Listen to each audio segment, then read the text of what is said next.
So the question is, how specifically can we not take sides here? To this person calling for a ceasefire is taking sides. Defending Israel's right to defend itself is taking sides. And so how do we hold that pro-human space as reconcilers?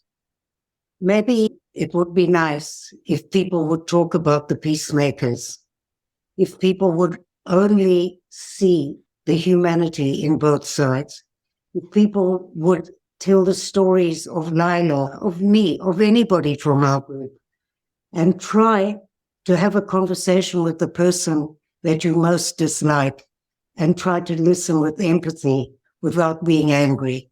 Because what happens is, like, there are all these interfaith groups, okay? And everybody's very lovey-dovey and they all eat together and everything's very hunky-dory until something happens.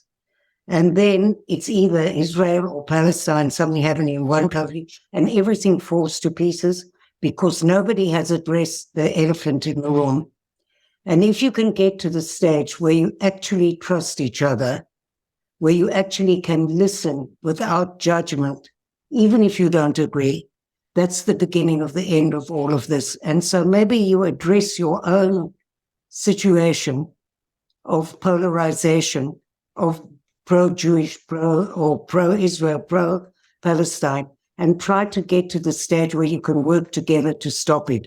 I was just thinking, like on a campus, if all the students would get together and they would all demonstrate for peace and not anti-pro this or anti-that. So there's a lot of work to be done in the whole world. I travel a lot.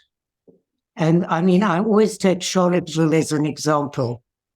I remember watching Charlottesville with all this mad, crazed people and thinking to myself, if they would take just ordinary white people, because let's face it, all of us are somewhat prejudiced, and they went down into that park with the statue together with people who had slavery backgrounds. And they sat around the statue and they said why they think it should be there and why they think it should be pulled down. Then people will begin to understand how people see their history. And that's the beginning of a conversation. And that was what Lila was really talking about in this whole parallel narrative project that we run, because we all see our history through our own eyes. I think one of the most extraordinary things that happened to us, to Lila and I, we went on a trip to the South. We went to New Orleans and we went to Jackson and we went to, Selma, and we landed up in Montgomery.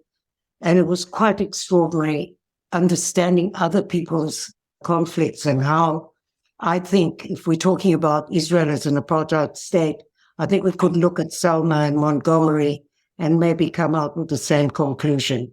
So it's very easy to be so judgmental about everybody else, but maybe it's time to look within and to see how you can. I had thought to myself with COVID, that was an extraordinary opportunity to reach out to people you would normally never talk to, who are bereaved, and go and just be there for them. Maybe that's a step in ending all the polarization.